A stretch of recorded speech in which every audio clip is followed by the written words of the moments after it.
Steal away, steal away, steal away to Jesus. Steal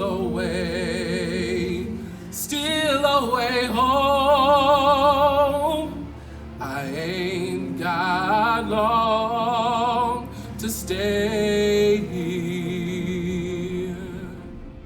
Between the end of the 15th century and the beginning of the 19th, 12 million African men, women, and children were captured, shackled, and shipped across the Atlantic Ocean to serve as slaves to European masters in the New World.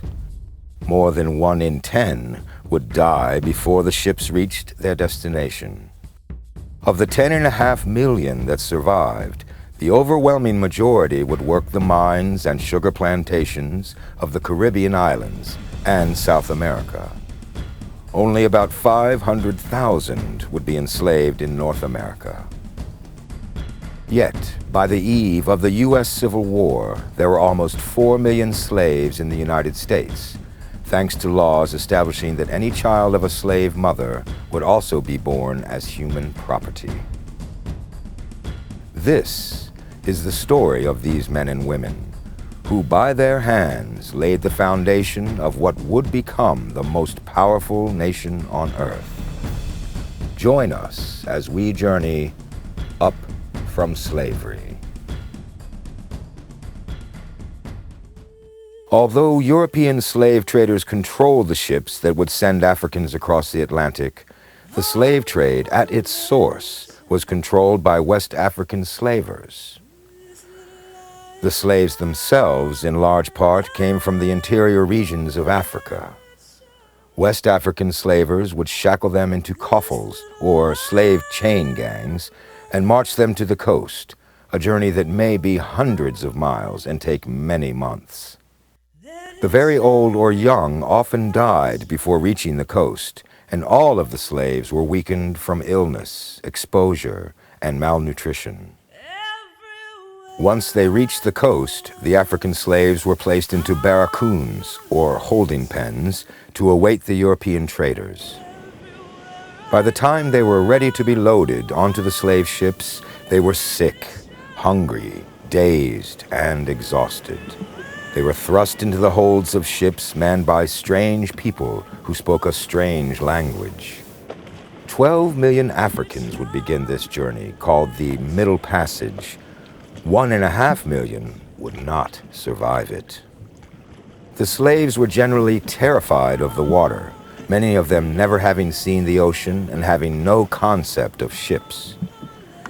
Nets were hung up along the sides of the deck to prevent slaves from jumping to their deaths.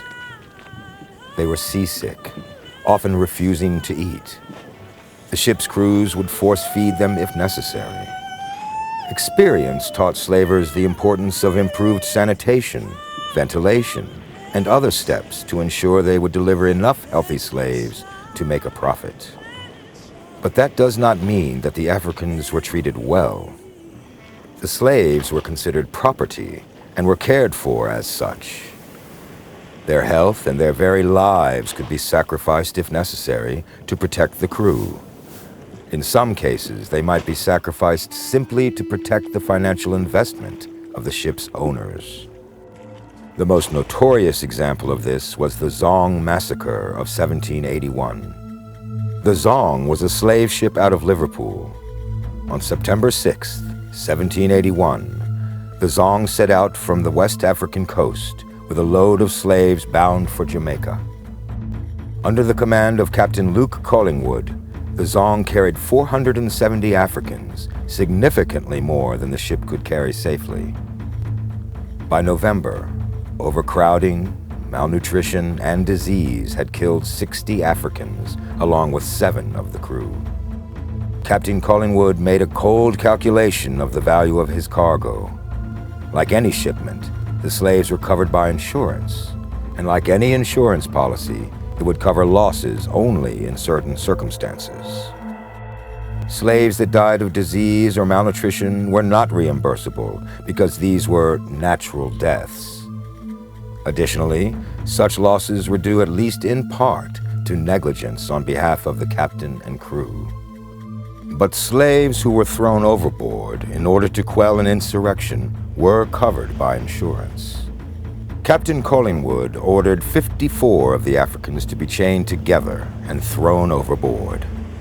His first mate at first argued against the order, but then complied.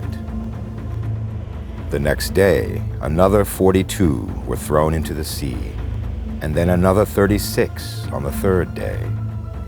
Finally, deciding that the remaining Africans were healthy enough for sale, he docked in Jamaica and sold the survivors.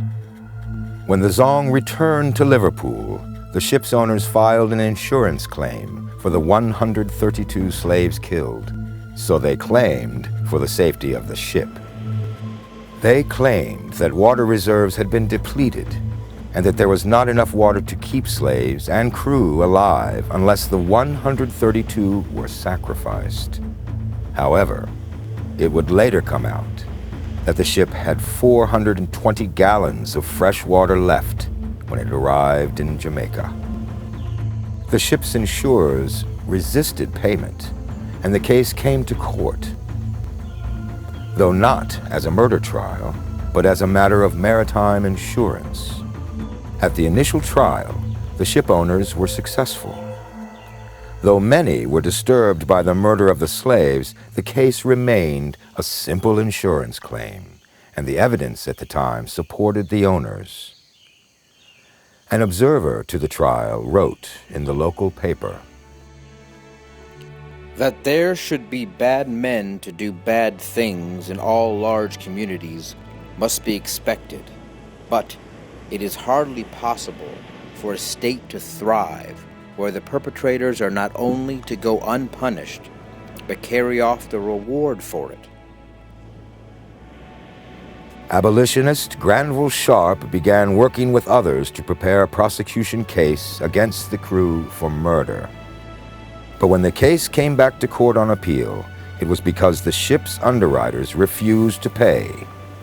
Again, it was a maritime insurance matter, but by now, much of the English public was worked up about the murder of the Africans. The Zong's owners were represented in court by the Solicitor General, John Lee.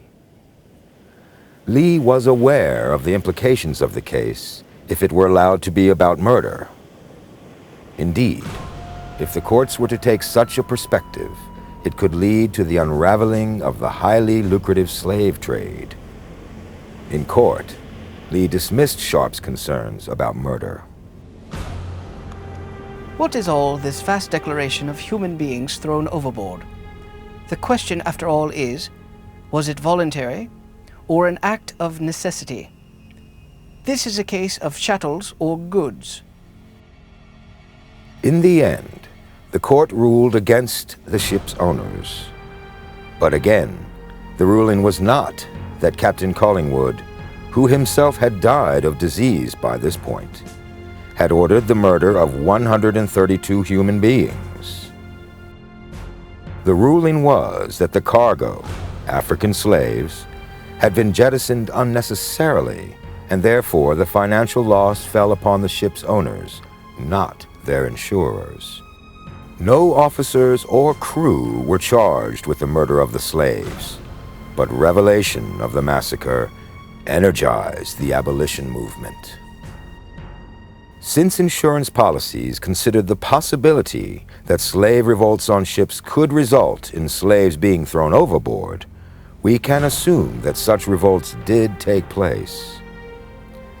In fact, during the centuries of the Atlantic slave trade, there were almost 500 shipboard revolts that we know about.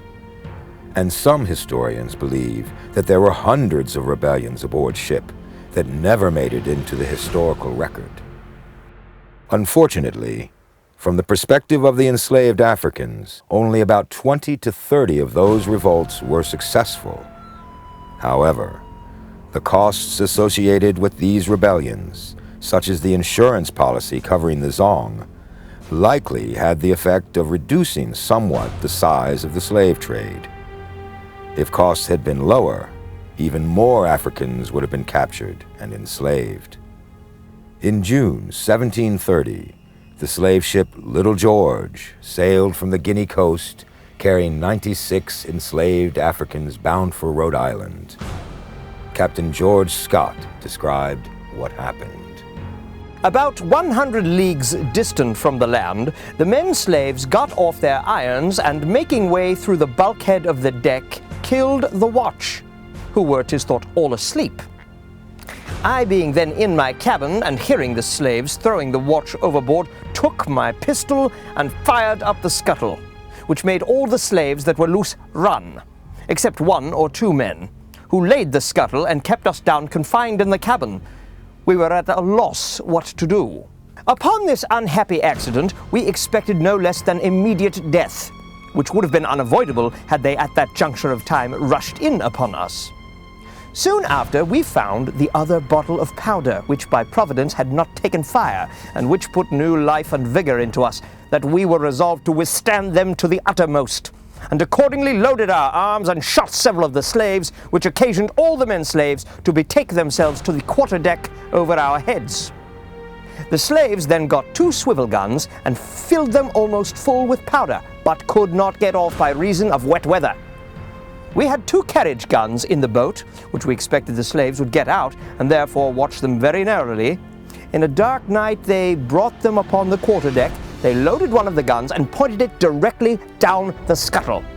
We shot the man dead that pointed the gun. Another of the slaves standing by clapped a match to it and fired it off, which blew the scuttle all to pieces and some of the deck, but did us no damage.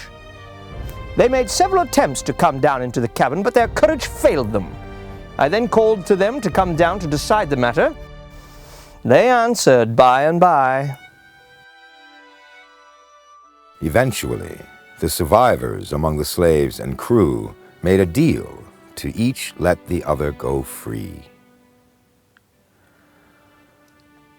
But the simple fact is that over 10 million Africans were forced into slavery in the New World, 500,000 of them in the North American colonies. What was life like for these slaves in the decades before the American Revolution? Thanks for watching. If you'd like to help us produce more compelling historical content like this, please like, comment below, and share this video with fellow history buffs. And of course, be sure to subscribe to help keep history happening.